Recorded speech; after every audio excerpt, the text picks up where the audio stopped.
आपके वहाँ ये सिस्टम होगी, जब पूजा बहनों को पढ़ाने होगा तो बहनों का नकरा देना पड़ता है ना।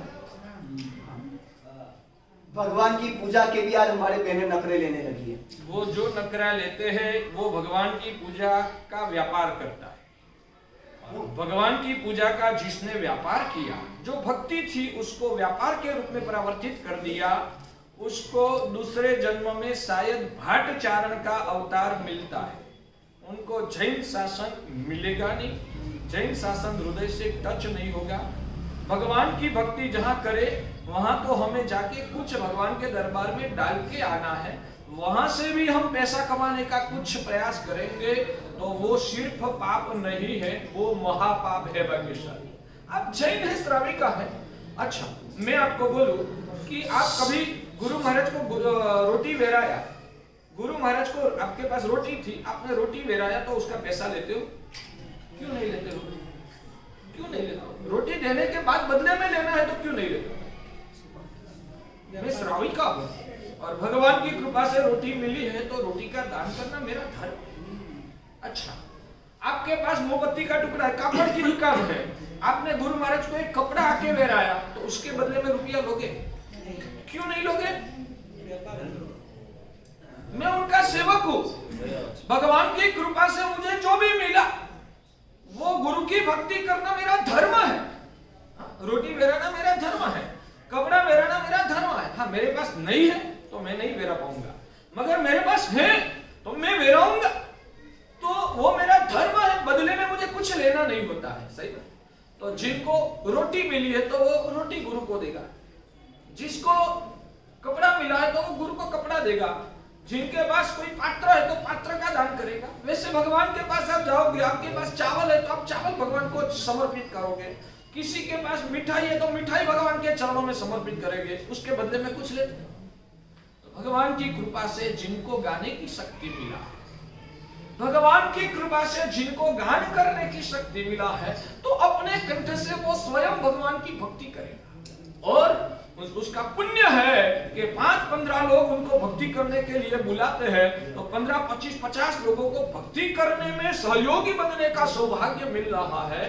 तो ऐसा सौभाग्य भगवान की भक्ति करके उत्कृष्ट पुण्य उपार्जन करने का, उस भगवान की भक्ति के बदले में आप पैसा लोगे।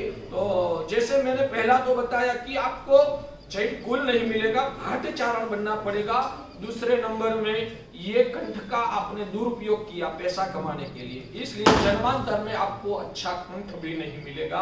भगवान की भक्ति को बेचना वो सिर्फ पाप नहीं, महापाप है। वहां तक भगवान की पूजा में आप गए, सभी को 10-10 रुपया की प्रभावना हो रही, तो आप भी प्रभावना के रूप में 10 रुपया ही ले सकते हो। आपका विशेष सम्मान करके 101 रुपया देगा, वो भी लेने का अधिकार नहीं है।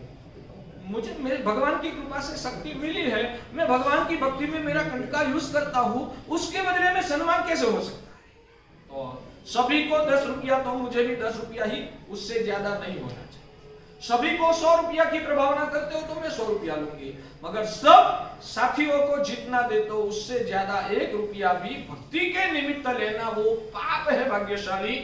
इसलिए मैं आपको रिक्वेस्ट करता हूं, आपका जो भी संगीत मंडल वगैरह हो उसमें संकल्प करो, आज निर्णय लो कि भगवान की भक्ति में कोई भी बुलाएंगे, अपना समय संजोग की अनुकूलता है तो हम जाके भगवान की भक्ति में जुड़ेंगे, हमारा सौभाग्य मानेंगे, उसका उपकार मानेंगे, आपने मौका दिया।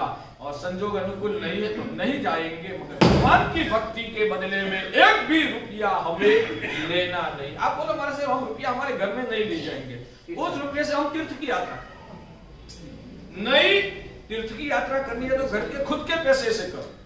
श्री संघ का भगवान की भक्ति के रुपया के माध्यम से तीर्थ यात्रा करना वो भी बिल्कुल गैर व्याजबी है। इसलिए आपका संगीत मंडल भी ये संवत्सरी से पहले तय करके मुझे बताना कि महाराज साहब हमारे मंडलों ने ये रिवाज को बंद कर दिया। मैं आपका भलाई के लिए बोलता हूँ, मुझे क्या स्वार्थ है भाग्यशाली, आप पालन करोगे मुझे क्या मिलेगा? मैं धर्म गुरु हूँ, मेरी फर्ज है आप सभी को सही रास्ता दिखा के सही मार्ग पर आप लोगों को चलाना, वो मेरी जिम्मेदारी है। इसलिए मैं आपको ये बोल रहा हूँ। तो आपका जो भी संगीत मंडल हो मीटिंग करके ठहराव कर देना, हमारा इस नाम से चलता हुआ मंडल कभी 1 रुपया भक्ति के बदले में हम नहीं लेंगे, वैसा संकल्प करके मुझे बताना।